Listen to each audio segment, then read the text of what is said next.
Live mula sa GMA Network Center, 20 taon nang nakatutok. 24 oras. Magandang gabi po, Luzon, Visayas at Mindanao. May mga nadiskubring sikretong lagusan sa Cathedral ng Kingdom of Jesus Christ sa ika-6 na araw na paghahalughog para ihain ang warrant of arrest kay Pastor Apollo Kibuloy.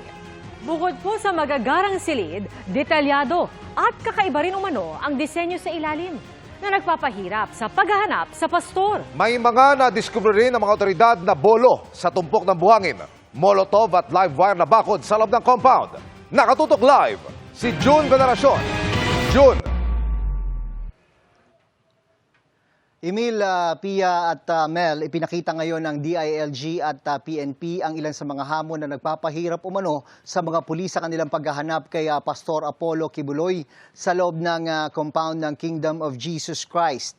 Sa pagpasok ng mga pulis sa cathedral ng KOJC ay nakita nila ang mga sikretong lagusan na ayon kay DILG Secretary Benhur Abalos ay papunta raw sa kwarto ni Pastor Kibuloy. Meron ding magagarang silid. At sa ilalim ay makikita naman ang basement.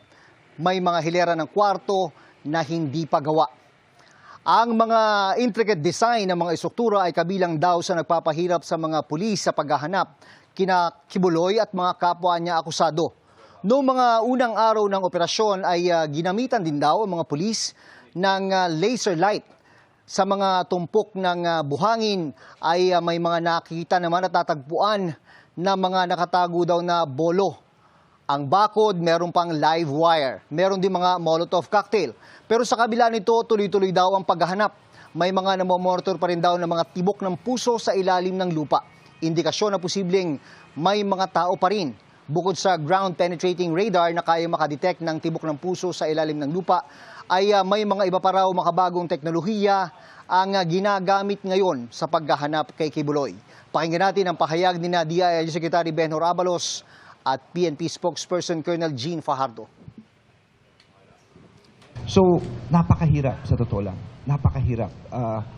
In fact, kinukuha namin ang plano mismo nito sa Office ng Engineering ng City ng Davao kung ito'y nakadeklara o hindi. Kasi kung hindi nakadeklara ito, ano ito? Diba? It's a violation. Ba't hindi nakadeklara? Lahat ng intricate things na ginawa at binuupo doon, no, na pwedeng pagtaguan. Marami na po tayong na napuntahan without revealing the exact location po, but we are confident na sabi nga natin na papalapit tayo doon sa kung saan yung exact location po ng mga hinahanap po natin. Yan muna ang latest mula rito sa Camp Crame. Balik sa Emil. Maraming salamat, June Veneracion. Sunod-sunod na nga ang pagpapasok ng high-tech equipment ng pulisya matapos iginit ng korte na tuloy ang pagsisilbi ng warrant of arrest laban kay Pastor Apollo Kibuloy. Kaya sa Davao City Engineering Office naman dumulog ang kanyang religious group para itigil ang umano'y drilling sa kanilang compound. Mula sa Davao City, nakatutok live si Cyril Chavez ng GMA Regional TV. Cyril? Mel, sa ika-6 na araw ng pagsisilbi ng kapulisan ng warrant of arrest laban kay Pastor Apollo Kibuloy at iba pang akusado, iba't ibang kagamitan ang ipinasok ng pulis sa loob ng KOJC compound. Nagsinatingan din ang mga pulis na mula pa sa iba't ibang rehiyon ng bansa. Nakatutok ngayon sa KOJC Cathedral at Jose Maria College Building ang paghahanap ng pulisya kay Pastor Apollo Kibuloy. Binuksan nila ang isang tila bakal na nakatakip sa isang sementadong lugar. Pero imbes na entrance ng bunker ang makita, sinalubong sila ng masangsang na amoy. Sinuri rin ang pader na ito, pero bigo pa ring makita ang umano'y secret entrance. Based dun sa nadidetect ng device, ng heartbeat, masasabi na merong underground facility. Pinasok din ng pulisya ang isang kwarto sa katedral pero wala ring nakita. The issuance of the TPO was precisely done to eliminate PNP's restriction and control of the premises. Their presence here. Kasi sa tingin po namin, na-serve na yung warrant of arrest. Wala si Pastor Apollo Sikibuloy po dito. Paglilinaw ng Davao Regional Trial Court, di pinipigilan ng inisyu nitong Temporary Protection Order ang pag-operate sa KOJC compound at ang pagsisilbi ng warrant of arrest. Ngayong araw, may iba pang pinasok na mga equipment ang PNP sa KOJC compound, kabilang ang malaking asul na kahon na inalmahan ng KOJC. Hindi umano kasi ito idinaan sa security x-ray. Sa may cathedral, andon ang life and motion tracer. May life detector equipment din at proton elect device. Lahat ng aparato na ito kayang mag-detect ng mga vital signs ng tao, galaw at boses at kadalasang ginagamit sa search and rescue operations. Ang gamit na metal detector, inireklamo ng KOJC. Kung tao ang hinahanap mo, bakit metal detector? Pagka gold na ang hinahanap nito, at saka kung may makita silang gold, yun ang magiging dahilan nila because under Article 12, Section 2 and 3 of the 1987 Constitution, the state has power to control amen to all natural resources. Dumating na rin ang long-range acoustic device, isang equipment na naglalabas ng malakas na tunog at dinig kahit nasa malayong lugar. Gamit din ito sa crowd control. Sa isang larawan mula sa legal team ng KOJC, makikitang bit-bit papasok sa compound ang aakalaing pagkain. Pero napag-alamang concrete cutter ng idaan sa scanner. Kinukunan na namin ng pahayag ang PNP ukol dito. Hanggang hapon, nagpapasok ng iba pang gamit ang PNP.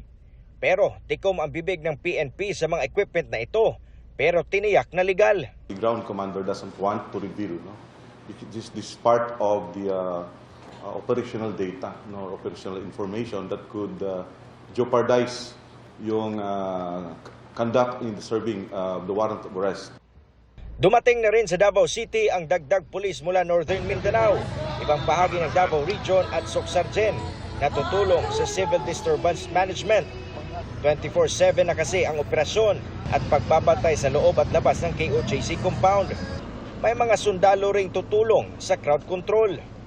Paliwanag naman ng PNP sa mga armas na nakita sa loob ng KOJC, kahit pa sinabi ng Pangulong Marcos na di nagpasok ng armas ang pulis. Yung una pong pumasok, yung mga searchers, yung arresting officers, ay wala pong armas. Yung mga CDM contingents natin, wala pong armas yan. Ang may mga armas lang po is yung mga perimeter security natin.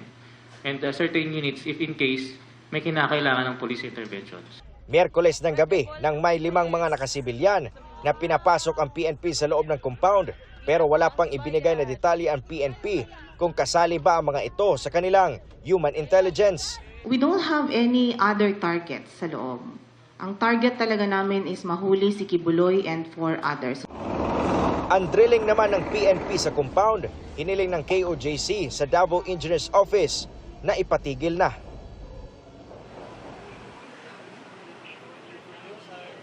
Mel, sa pinakahuling bilang ng PNP, umabot na umano sa 6 na po ang sugatan sa kanilang hanay. Samantala, 29 na miyembro ng KOJC naman ang kanilang sinampahan ng kaso. Pero ayon naman sa KOJC, aabot rin o di bababa sa 16 na miyembro nila ang sugatan.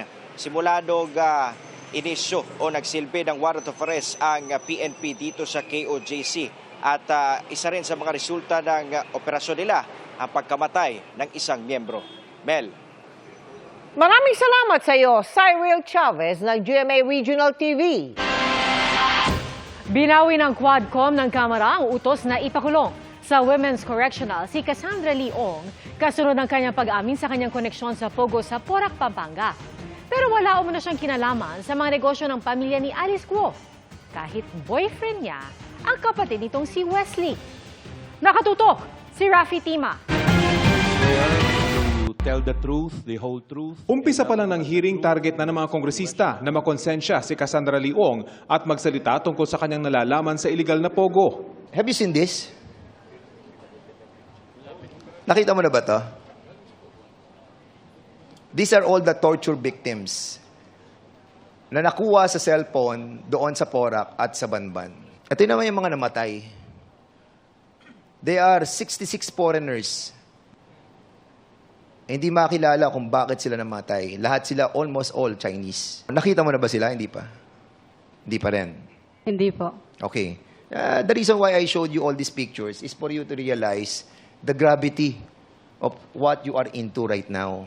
Pero inabot pa ng ilang oras bago unti-unting sumagot ang sinasabing incorporator ng Lucky South 99, ang Porac Pogo operator. Kinailangan pang aprubahan ng Quadcom ng Kamara ang pag-detain sa kanya sa Women's Correctional matapos i-cite in contempt dahil sa hindi pagsagot.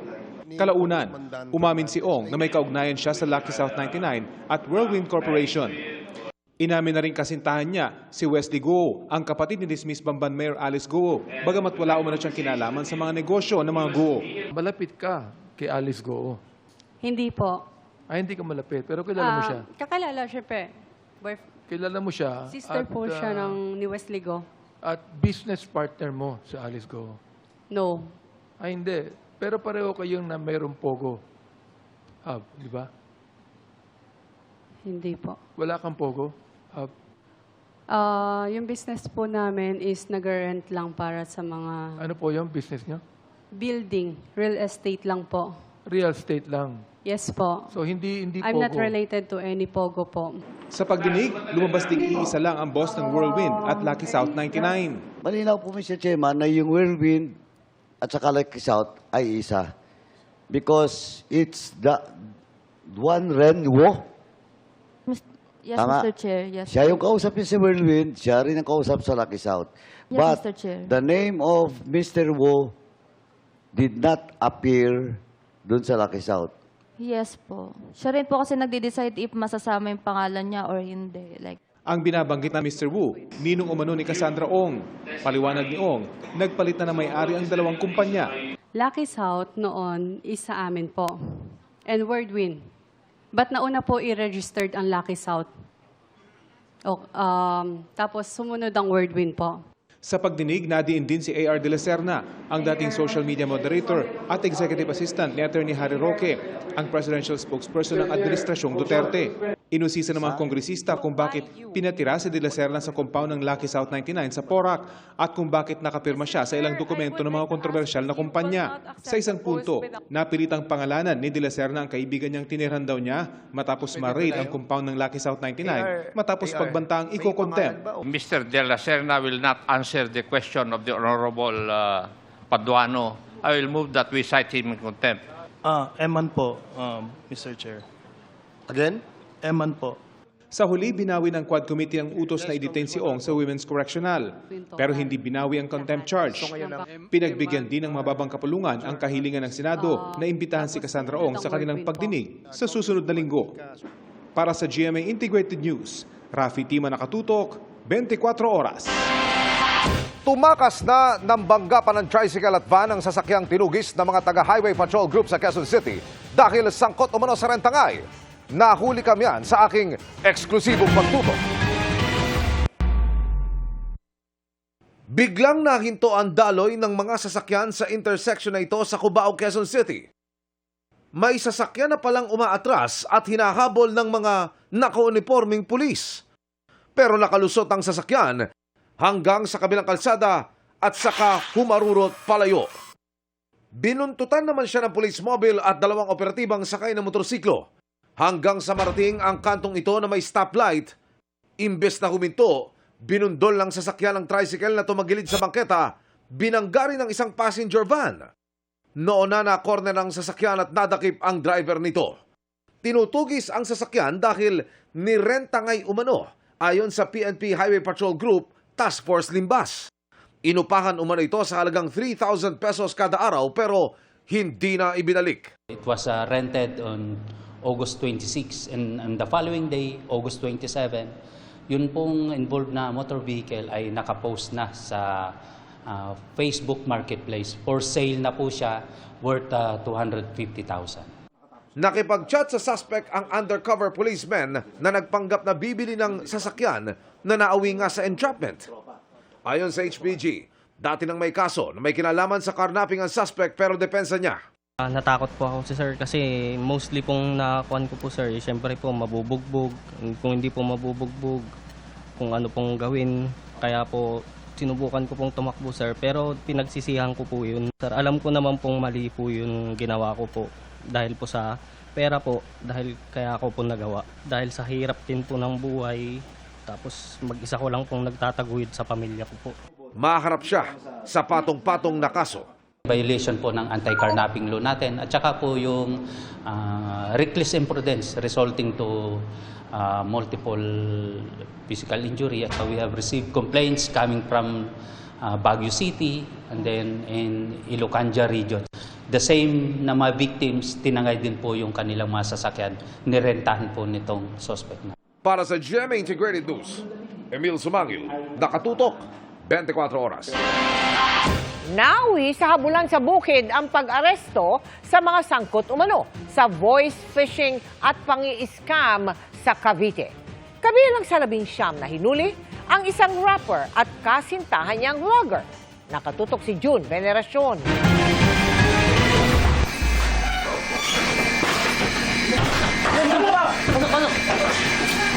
Puntahan niyo doon. Pasok. 3 buwang isinailalim sa surveillance bago pasukin ng mga pulis ang bahay na ito sa Imus, Cavite. Napugad daw ng phishing o voice phishing at scamming activities. Pero may mga nagtangkang tumakas. Positive na rito, ma'am. Nasabukin ka na, ma'am. At umabot ang habulan sa katabing bukid. May isa dyan? Dalawa rito, dalawa. 3. Sa huli, 19 ang naaresto sa operasyon. Boss, daba. Yes po. O, dito ka, Yes po. May, boses ka ba? Asan yung cellphone mo? Pagsamahin mo. Ayon sa pulisya, sangkot umano sila sa panloloko sa pamamagitan ng pagpapanggap ng mga bank representative na tatawag sa mga credit card holder para masimot ang kanilang pera sa bangko. Kasama sa mga naaresto ay isa umanong sikat na rapper at kanyang girlfriend na vlogger. Nakausap ko din siya, according sa kanya, hindi naman daw kasi constant yung kita. Kaya naghanap siya ng other jobs. Sa investigasyon ng PNP-ACG, 3 buwan pa lang ang nakalilipas nang ma-recruit ang rapper. Ang unang akala raw ng rapper, legal ang papasukin niyang trabaho. Parang gusto na rin nila umalis, kaso nasagawa natin yung operation. Hindi na siya makaalis because of the money? Exactly. Isa din yun, sir, na... Opo, 5 million, sir, per week yung kinikita nila, sir. And I believe by percentage din sila, sir, kung ilan po yung taong may scam nila. Kabilang sa mga nakuha sa operasyon ay mga credit card application na ginamit daw ng mga suspect na basihan kung sino ang bibiktimahin. Meron ding mga nakaredy na script para sa mga caller na sangkot daw sa scamming. Sa isa sa mga cellphone na nakuha, may text message pa mula sa isang biktima na nagmamakaawa na ibalik na ang perang nakuha sa kanya. Meron tayong nakausap na victim na imbis na panggamot dun sa anak niya, sana ay na-scam nila kaya namatay ito. Patong-patong na reklamo ang isinampa ng PNP Anti-Cybercrime Group laban sa mga suspect, kabilang ng paglabag sa Anti-Financial Account Scamming Act na isang non-bailable offense. Nakakulong sila ngayon sa headquarters ng PNP-ACG.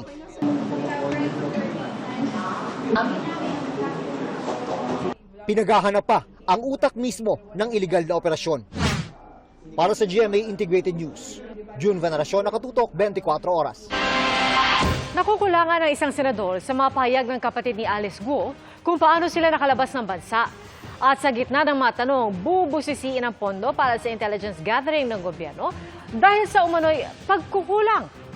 Nakatutok si Sandra Aguinaldo. Imbis na makakuha ng mga sagot, tila nadagdagan pa ang mga tanong nang humarap si Sheila Guo sa Senado at si Cassandra Leong sa Kamara. Sa Senado halimbawa, may nakulangan sa kwento ni Sheila Guo kung paano sila lumabas ng bansa ni Alice Guo. Tila may tinatago umano kasi ito. Parang ano sila mga professional parang professional liars and professional swindlers. Nakita natin nung una kay Guo Huaping, 'di ba? Lumaki sa farm, homeschool, simple lang, inosente. Pero if you look at the documents and if you look at the evidence, hindi siya ganun eh. Ayon kay Gatchalian, may share si Sheila sa 10 negosyo ng pamilya. Siyam sa mga ito, siyang tumatayong corporate secretary. Over the span of 9 to 10 years, 90 plus times, 93 times siya pumerma sa iba't ibang dokumento. So ibig sabihin, sa documents alone, sentro siya sa aktibidad ng Guo family. No? Sabi ni Gatchalian, ilan sa mga kumpanya ang maaring nagamit sa money laundering dahil posibleng dito dumaloy ang mga bilyones na pinagpatayo ng Pogo sa Banban, Tarlac. Yung perang ginamit para ipatayo yung Pogo Hub sa Bamban nanggaling sa QJJ Farms in particular. No? So hindi farming yung negosyo. No? Sa QJJ farm, ang kita niya mga 1 or 2 million lang in the span of 10 years. Pero ang pumasok na halaga, almost 4 billion pesos. Ito yung pera na hinahanap natin kasi kung natatandaan nyo, nung una pa lang, tinatanong na natin kung paano napatayo yung Pogo Hub sa Bamban. Sa susunod na pagdinig, gusto raw nilang maimbita si Ong na nasa custody ngayon ng Kamara at si Attorney Elmer Galicia na nagsabing nakaharap niya si Alice Guo dito lang August 14 nang inotaryo niya ang counter affidavit nito. Dapat pa rin daw patuloy na imbestigahan kung may taga-gobyernong tumulong sa mga Guo na mag-abroad at kung sa dagat ba talaga sila dumaan o nag-chartered plane. Bubusisiin din daw ng Senado ang budget para sa intelligence gathering ng gobyerno na tila nagkulang kung totoong nasa farm lang si Alice Guo habang hinahanap ng mga otoridad. Para sa GMA Integrated News, Sandra Aguinaldo, Nakatutok, 24 Oras.